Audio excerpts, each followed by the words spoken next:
Bueno, muy buenos días. Quiero agradecer en primer lugar la invitación de la Cámara de la Construcción, a su presidente, don Sergio Torretti.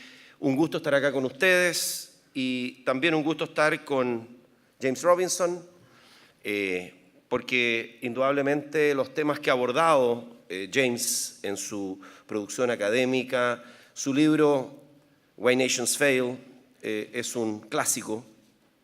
A mí me hubiera gustado escribir un libro de economía que le fuera tan bien, pero no tuve esa suerte. Me ha ido bien, pero no tan bien. Así que le voy a pedir un par de consejos a James.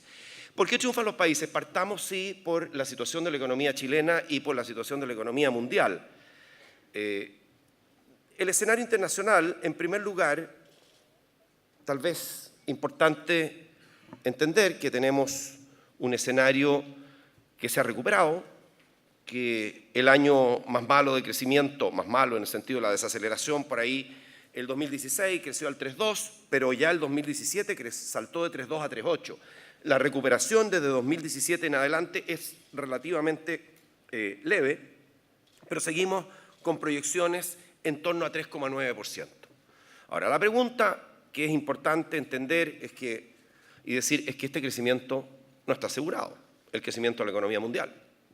Y es que el balance de riesgos externos en este momento, a mi juicio, está sesgado a la baja. O sea, y en particular quiero apuntar a tres cosas: condiciones financieras más restrictivas de los mercados internacionales, a los cuales me voy a referir. Los efectos de esta confrontación comercial entre China y Estados Unidos, que uno siempre espera que se resuelva, pero que no está claro que se vaya a resolver. Y los riesgos geopolíticos. En el día de ayer tuvimos la salida de Estados Unidos del acuerdo nuclear con Irán. Y este es un tema que puede resultar ser un tema mayor. ¿Cómo reacciona Irán? ¿Qué pasa con los otros 4 miembros, 4 signatarios de este acuerdo? En fin, ¿qué repercusión tiene esto también en los mercados de commodities, en los mercados accionarios, que reaccionan frente a este tipo de noticias? Bien, en el escenario crediticio se espera que la FED suba sostenidamente las tasas de interés y a un ritmo más acelerado que lo anticipado previamente. Es decir, hasta hace poco, yo vengo llegando hace poco de unas reuniones en Estados Unidos en que se analizó justamente este tema y se habla de hasta 9 aumentos de 25 puntos base en la tasa de política monetaria, que es el Federal Funds Rate de la Reserva Federal. Bueno, esto no es menor, porque configura un escenario con condiciones monetarias, yo no diría contractivas, pero el estímulo monetario se retira, que es distinto. Hasta el momento tenemos un estímulo monetario, este estímulo comienza a retirarse. Yo añadiría a este punto algo que, en fin, está como para más adelante, y es que luego de la reforma tributaria del presidente Trump, la que se acaba de pasar, se estima que el déficit fiscal americano aumentaría en el orden de 1,5 trillones de dólares. Eso es, si estamos hablando de la política de la Reserva Federal que se ejerce sobre las tasas cortas, el tema de un déficit fiscal de esta magnitud va a poner una presión adicional sobre las tasas largas. Y ya hemos visto que la tasa a 10 años pasó el 3%, ¿no? Entonces, este es un escenario algo más restrictivo al que estábamos considerando. Lo otro es la eventual guerra comercial entre China y Estados Unidos, que tendría efectos relevantes sobre el crecimiento global. Se estima que un 5% de aumento en las tarifas, en los aranceles de importación, puede significar hasta 0,3% de caída en el crecimiento de la economía mundial. O sea, por cada 5%, 0,3%, esto se va a notar. O sea, si es que ocurre. Ahora, uno siempre espera que esto se resuelva, ¿no? Que las cosas se resuelvan en forma ordenada, en forma racional, que prime la razón, pero a veces esto no ocurre, y así han ocurrido muchas guerras comerciales. Porque en la guerra uno puede pensar que uno es espectador en la guerra comercial, y no somos espectadores. Somos espectadores en términos de las decisiones, pero hay efectos colaterales en terceros mercados. Ejemplo, un aumento de los aranceles de importación sobre determinados productos puede producir la desviación de esos productos a terceros mercados. El caso del acero, por ejemplo, generando coletazos en economías que no tienen nada que ver. Esto es como cuando uno va pasando y le cae una piedra, ¿ah? O le cae una fruta del árbol, ¿ah? Y uno no tenía nada que ver y iba pasando nomás.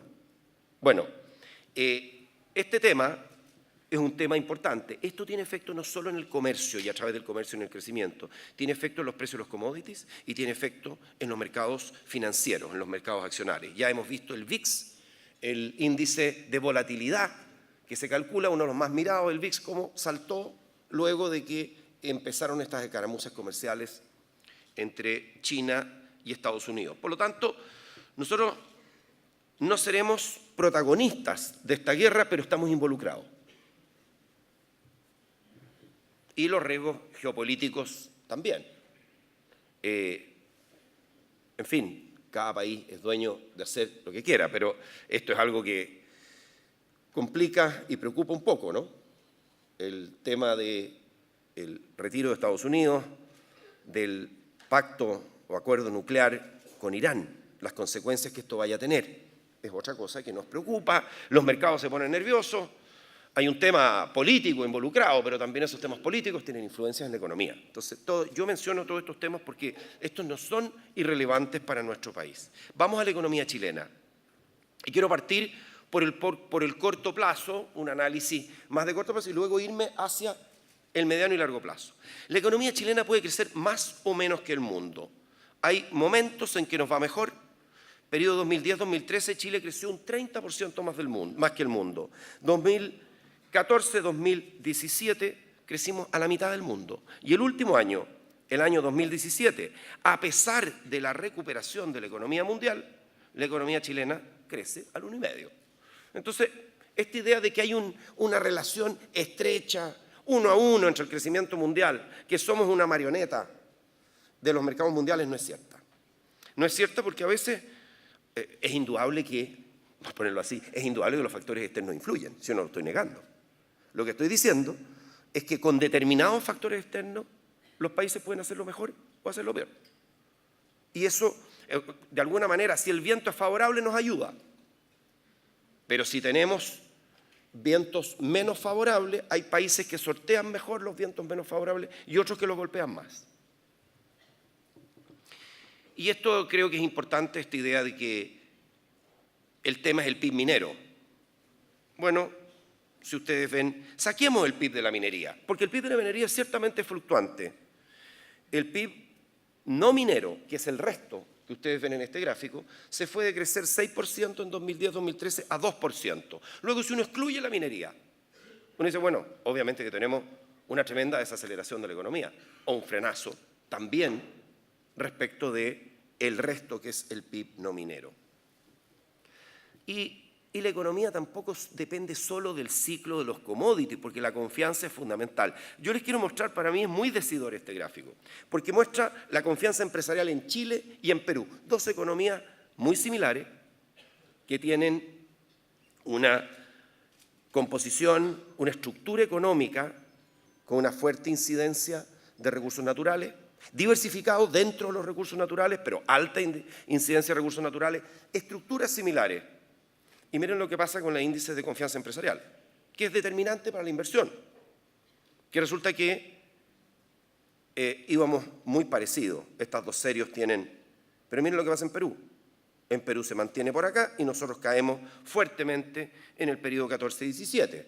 Y luego se recupera por aquí. Particularmente el salto es después, para ser preciso, el salto es en diciembre de 2017, después de la segunda vuelta. Estas cosas, ahora yo no quiero decir que son las únicas, pero inciden. Es indudable, los índices de confianza empresarial están correlacionados con inversión. Y las expectativas sobre el futuro han mejorado. Esto es una cosa que es favorable. Y de hecho mejoran más que la percepción actual. El índice de percepción mejora en azul, pero el índice expectativas sobre la situación económica del país más a futuro mejoran más que la percepción sobre lo que está pasando ahora. Esto es favorable porque hemos logrado recuperar las confianzas. La actividad económica se acelera pero esto es una carrera de alargamiento. Aquí estoy dando crecimientos trimestrales de actividad económica. Entonces, el último que tenemos es el IMASEC en la serie original en rojo. El trimestre que acabamos de terminar termina en 4%. Ustedes saben, el IMASEC de marzo fue 4,6%. Pero todavía decimos, esto es una buena noticia, sin duda. ¿Se está recuperando la economía? Sí, pero no cantamos victoria todavía, porque es una carrera de largo aliento recuperar el crecimiento económico. El índice desestacionalizado, de la serie desestacionalizada, que saca algunos temas como días hábiles, etcétera, está creciendo, en el primer trimestre creció al 5%. Pero nosotros mantenemos nuestras proyecciones de crecimiento para este año en torno a 3,5%.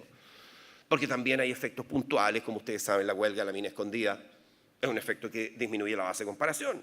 Entonces no podemos sacar cuentas alegres y decir vamos a extrapolar el primer trimestre y más o menos vamos a crecer entre el 4 y el 4,5%. No, vamos a tener crecimientos más moderados. En abril vamos a seguir teniendo noticias buenas, todo indica que vamos a tener noticias buenas en abril, pero la clave está en sostener, aprovechar el envión de este buen comienzo de año y seguir adelante y solidificarlo. Se observa también un mercado laboral más dinámico, con una creación de empleo asalariado privado que vuelve a crecer y supera el cuenta propia. Ya llevamos desde enero 3 trimestres en que se empieza a recuperar el empleo asalariado privado. Y supera el cuenta propia. La gran creación de empleo hacia atrás había sido el cuenta propia. Cosa que nos preocupa porque no es solo el número de empleos que creamos, ni es solo la tasa de desempleo, es la calidad del empleo. El cuenta propia es un empleo precario, es un empleo que en general es informal, no tiene contrato, no tiene seguridad social, no tiene seguro de desempleo. El asalariado sí lo tiene, empleos en general, empleos formales. Entonces, no es solo el número de empleo, nos interesa la creación de empleo, mejorar esta creación de empleo. Desafíos. En el corto plazo, consolidar estas expectativas de mejor crecimiento económico. Aquí les estoy mostrando varios indicadores con 6 meses de diferencia. Hace 6 meses atrás y cuál es la expectativa actual del Banco Central, del Fondo Monetario, de JP Morgan, la encuesta de expectativas y Consensus Forecast. Todos estos indicadores hablan de en algunos casos han saltado un punto completo, en otros casos han saltado medio punto o entre medio y un punto, ¿no? Entonces, indudablemente que aquí tenemos mejores expectativas entre las que teníamos hace 6 meses atrás. La clave es consolidar estas expectativas y reimpulsar la inversión. Yo quiero recordar, esto lo hemos planteado, pero entre el año 2014 y 2017 tenemos, estas no son opiniones, porque a veces dice, oiga, pero usted está dando una opinión. No, esto no es una opinión, estos son datos. Si cada uno tiene derecho a sus propias opiniones, pero no a sus propias cifras. Entonces aquí tenemos cifras, ¿no? Y las cifras dicen que tuvimos 4 años seguidos de caída de inversión. Este es el peor periodo en materia de 4 años consecutivos de caída de inversión. No se han dado en Chile con serie comparable en 60 años y si extrapolamos un poco en 100 años. No habíamos tenido un periodo de 4 años seguidos de caída de inversión. El desafío es recuperarlo, reimpulsar la inversión. Y también la inversión extranjera. Miren ustedes lo que ha pasado con la caída de la inversión extranjera como porcentaje del PIB. Estamos a niveles a fines de 2017, 2,3 puntos del PIB de inversión extranjera. En algún momento tuvimos 10 puntos del PIB. Claro, hay algo de minería, pero no todo es minería. De nuevo, la mirada de que esto es el ciclo minero y que nos cayó un meteorito, no se sostiene. Entonces, tenemos aquí el doble desafío de reimpulsar la inversión apoyado, esperamos, en una inversión extranjera más potente, más dinámica. Bueno, yo voy a hablar solo de esto en materia sectorial, porque esto después ustedes lo van a cubrir con más detalle. Vemos una recuperación en la construcción, todavía incipiente. Ojalá que ustedes la vean mejor todavía, ustedes tienen más información en este tema.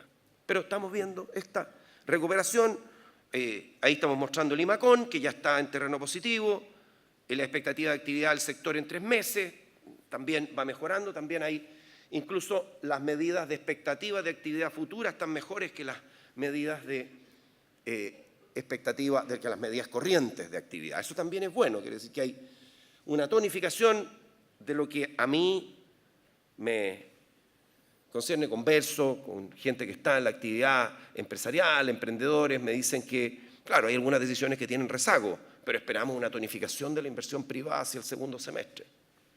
Sí. Pero, y aquí paso a un tema que me conecta con el tema más de mediano y largo plazo. No podemos conformarnos con decir vamos a crecer más hoy, porque el desafío del desarrollo económico se juega en el mediano y largo plazo. Y se juega en temas como, a los que me voy a referir, fortalecimiento de instituciones, en la creación, por supuesto buenas políticas públicas, pero la cosa es crear instituciones que a los países, y en ese sentido yo compro el punto de, creo que no es el único tema las instituciones, pero es un tema muy importante. Entonces, fortalecimiento de instituciones, sostenibilidad de la política fiscal, salto en productividad, vamos a revisar el tema de productividad, donde también tenemos un tema, y flexibilizar y modernizar el mercado laboral. Me voy a referir a estos temas. Las instituciones y las políticas públicas moldean el desarrollo de los países, qué duda cabe. Y en esto revisemos varios indicadores. Chile está más cerca de la promedio OCDE que del promedio latinoamericano. Si ustedes miran acá, control de la corrupción, fiscalización pública, estabilidad política, ahí estamos como a medio camino más cerca de Latinoamérica, de acuerdo a este indicador, todo esto de la base de datos Banco Mundial 2017, efectividad del gobierno, calidad regulatoria, fíjense ustedes, estamos incluso superando el promedio, en este superamos el promedio OCDE, y imperio de la ley, rule of law, ahí estamos más o menos al nivel de la OCDE. Esto es una buena noticia, pero tampoco podemos dormirnos en los laureles y decir, tenemos los mejores indicadores, ¿no es cierto?, de instituciones y políticas públicas en la OCDE, porque también los indicadores se deterioran. Y si comparamos estos mismos indicadores entre fines de 2013 y el último dato, nos encontramos con que, excepto en el caso de estabilidad política, no me he metido a ver cómo lo calculan en el Banco Mundial, pero excepto en este caso hay un deterioro en todos los indicadores. O sea, estamos todavía muy por sobre el promedio de Latinoamérica, estamos más cerca del promedio de la OCDE, pero no nos relajemos. No nos relajemos ni en crecimiento, ni en la calidad de nuestras instituciones. Esta es una batalla de largo plazo. Bueno, uno de nuestros próximos desafíos es contar con una institucionalidad fiscal al nivel de los países desarrollados. Hemos anunciado que en breve vamos a enviar un proyecto de Consejo Fiscal Asesor autónomo y con recursos propios, como complemento necesario a nuestra regla de balance estructural. Tenemos un Consejo Fiscal.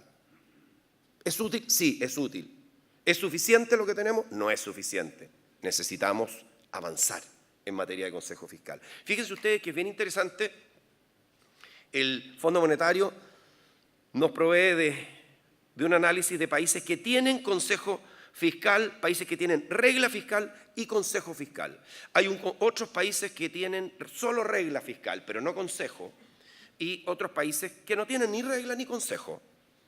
Y hay una correlación evidente con el déficit fiscal primario, que como nos informa el fondo respecto de... O sea, esto es claramente un avance, y no es un avance menor, es un avance importante. Nosotros esperamos en esta materia tener apoyo transversal. Creo que este es un tema país. Espero que no sea, va a haber un debate, por supuesto, vamos a ir al Congreso, sin duda, pero esperamos que haya apoyo para avanzar en un proyecto que es de mucha importancia para la institucionalidad fiscal de Chile, para que no solamente tengamos buenas políticas fiscales, sino que tengamos mejores instituciones fiscales y vayamos avanzando en esto y vayamos aportando. Así como los distintos gobiernos, la regla fiscal surgió por ahí el año 2001. Bueno, y se ha ido perfeccionando en el tiempo y esperamos contribuir al perfeccionamiento de nuestra regla, a complementar esta regla con un Consejo Fiscal autónomo, con recursos propios, importante, con autonomía. Hoy día el Consejo Fiscal, que está establecido desde 2013, se creó y sus integrantes pueden ser removidos con un decreto del ministro de Hacienda. Así está. Ahora, distinto es un Consejo Fiscal cuyos integrantes deben ser aprobados por el Congreso, donde hay periodos de tiempo, tenemos otras instituciones públicas que se han creado y cuyas autoridades se designan de esta manera. Hay una propuesta, pero hay una confirmación del Congreso. Me parece que es importante avanzar en esta línea. Es interesante ver, ustedes podrán decir, pura coincidencia, esto es correlación, pero es interesante estas correlaciones. Un Consejo Fiscal Asesor, ¿qué países tienen Consejo Fiscal Asesor? Justo para los países grandes de Latinoamérica, los países que tienen menores déficits fiscales. Ahora, estos países tienen consejo y tienen regla, ¿no? Entonces tienen la doble cosa. Es decir, oye, el Consejo Fiscal, todo el Consejo Fiscal, no todo el Consejo Fiscal, pero Consejo Fiscal, regla más Consejo Fiscal, no creo que sea una coincidencia que sean los países que tengan los menores déficits fiscales de nuestra región. Bueno, hemos tomado algunas medidas de austeridad fiscal. La semana hemos anunciado primero lo que llamamos austeridad 1, que fueron 500 millones de dólares. Luego lo extendimos a eso, gobierno central. Eso eran viáticos, en fin, una cantidad de temas, autos, uso de autos. Son gastos que es más difícil ahorrar, pero ahí habían del orden de 500 millones de dólares. Estos se unió a un anuncio de 4.600 millones de dólares la semana pasada, de hecho el viernes pasado. Hemos tenido un debate también sobre el tema de los gastos comprometidos. Yo creo que un debate que ya hemos dejado claro cuál es la situación. Me quedó claro, tuvimos una discusión en el Congreso muy civilizada este lunes, donde se vieron distintas posiciones sobre este tema y todos reconocimos que había una presión de gasto enorme. Algunos no quieren llamarlo todavía gastos comprometidos, pero hay una presión de gasto. Ahora, este tema no lo vamos a arreglar solamente, el tema fiscal no lo vamos a arreglar solamente con austeridad. El tema fiscal lo vamos a arreglar también a través del crecimiento. Pensamos que el tema del crecimiento, porque solamente darles un dato, un punto de crecimiento económico, un punto adicional de crecimiento económico, en un año son 600 millones de dólares más de recaudación. Pero una economía que crece un punto más que otra, el segundo año se separa al menos en 2 puntos, un poco más de 2, luego 3 y luego 4 puntos. Luego, el efecto acumulado en 4 años de un punto de crecimiento son 6.000 millones de dólares. Y si ustedes tienen 2 puntos de crecimiento, son 12.000 millones de dólares. 12.000 millones de dólares por 2 puntos más de crecimiento. La estimación que tenemos para los próximos años es un crecimiento entre 3,5 y 4, y como veníamos de crecer al 1,7, entonces ahí están más o menos, porque por eso hablo de los 2 puntos. Bueno, parece, ahora decirle, oye, ¿por qué no hacemos la cuenta con 3? Porque ahí nos sale más favorable. No podemos. 2 parece razonable. Bien, porque lo que queremos hacer es que haya una convergencia al balance estructural. Esto debe ser compartido por todos y reducir el déficit fiscal efectivo. Yo supongo que esto también es compartido. El año pasado tuvimos un déficit de cierre de 2,8 puntos del PIB y un déficit, ese es el déficit efectivo, y el déficit estructural de 2 puntos del PIB. Tenemos que reducirlo, ambos, porque queremos recuperar la nota crediticia de Chile. Queremos recuperar la clasificación de riesgo país que perdimos el año pasado. Para eso es importante estabilizar la deuda pública. La deuda pública creció, se dobló en 4 años y pasó del orden del poco más del 12% del PIB al 23,6%, casi al 24% del PIB. Estamos hoy día con un nivel de deuda pública de más de 70.000 millones de dólares. Hace 4 años atrás eran 35, entonces No, tuvimos un salto muy importante en el nivel de deuda pública. Ahora, hay distintos conceptos, hay deuda pública bruta, neta, pero mire, yo he conversado bastante con las clasificadoras de riesgo en el último tiempo. Ellos miran este indicador, el de deuda bruta. Y lo que quieren ver no es que uno corte la deuda, no es factible, no es realista pensar que vamos a cortar la deuda, lo que sí, que podemos estabilizar la deuda pública. Y esto de mejorar o empeorar la clasificación de riesgo no es inocuo, ¿eh? Se estima que el efecto en la clasificación de riesgo, es decir, la rebaja de clasificación de riesgo del año pasado le cuesta a Chile del orden de 400 millones, un poquito menos de 400 millones de dólares adicionales en pago de intereses por año. No es poco. 400 millones de dólares simplemente por el hecho de tener una rebaja de clasificación de riesgo. Y por supuesto que también esto incide no solo en la cuenta de intereses, sino en el mayor riesgo que perciben los inversionistas extranjeros y que también afecta al financiamiento de nuestras empresas y hogares. País que tiene más riesgo, que se percibe como algo más riesgoso, primera vez en 25 años que nos rebajaron la clasificación de riesgo, el país que se percibe como más riesgoso es un país que esto al final se traduce en mayor costo de endeudamiento para las personas. Si eso es insoslayable. Claro, es más costo de endeudamiento para el Estado, para las empresas públicas, para las empresas privadas y también para las personas.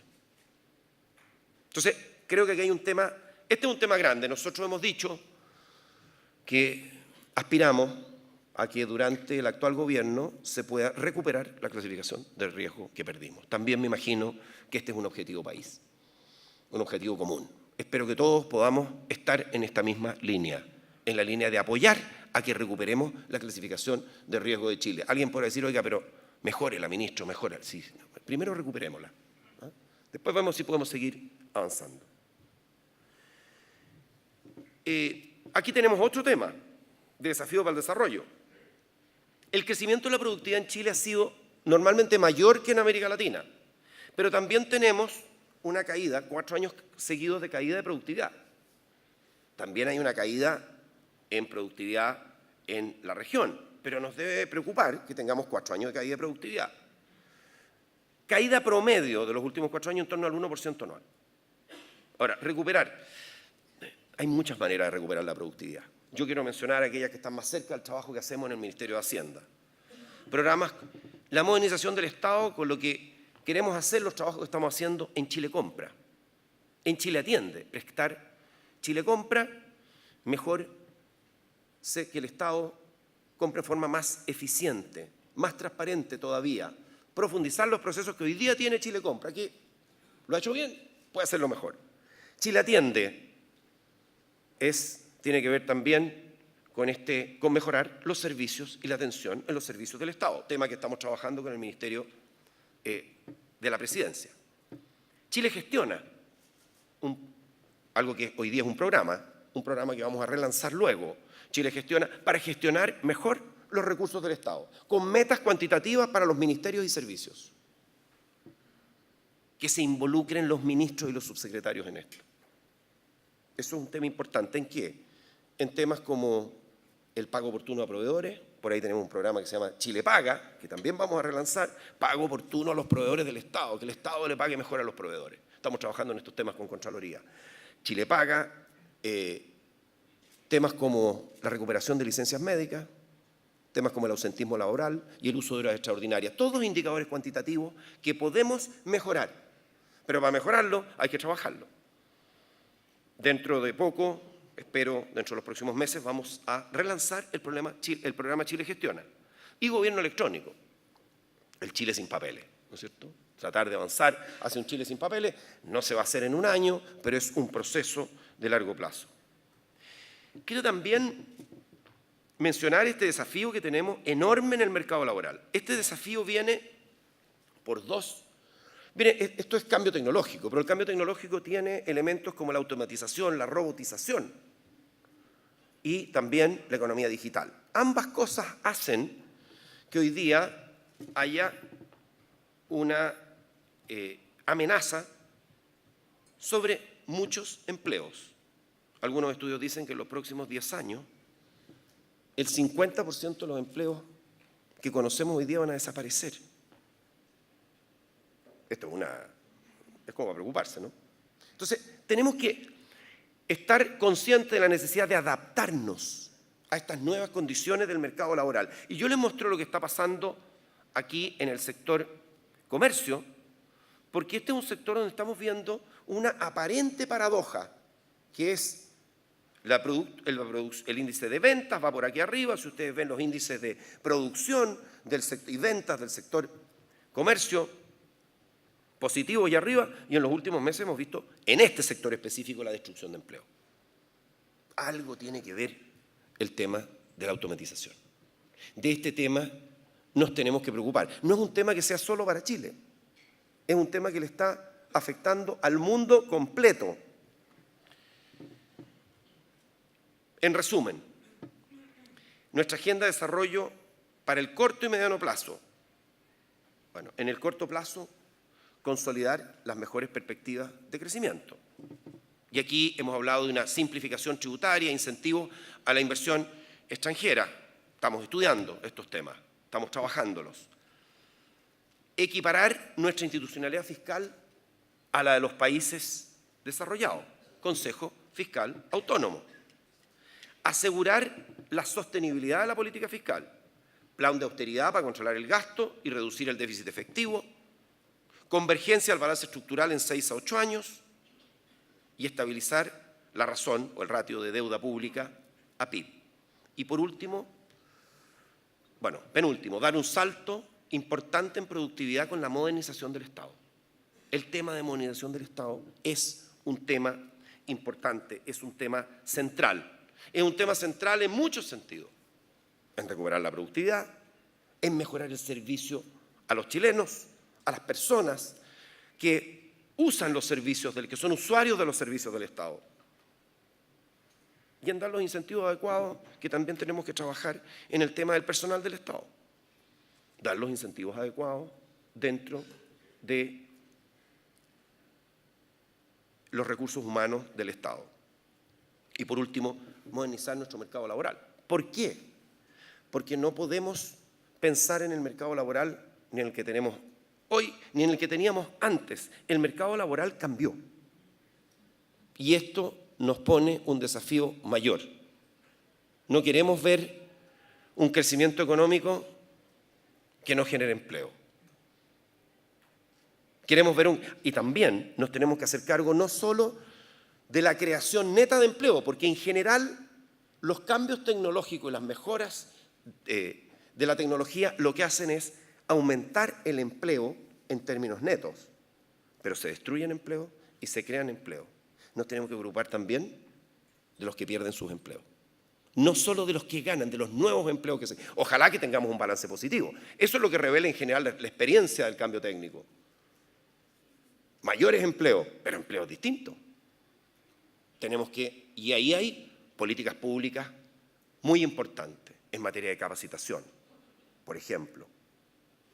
O sea, tenemos que preocuparnos de tener una mirada de mercado laboral a futuro, no una mirada que mire el pasado.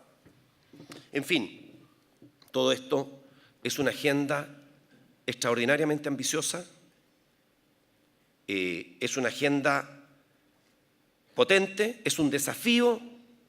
Creo que tenemos desafíos que son abordables, pero que son muy exigentes. Y yo espero que con la ayuda de todos y con el trabajo duro, Chile pueda salir adelante de estos desafíos, volver a tener un crecimiento económico sostenido, una creación de empleos de calidad, volver a ver que la inversión crece en forma sostenida, recuperar la productividad. Creo que eso es posible y espero y confío que esto se logre con la ayuda de todos. Muchas gracias.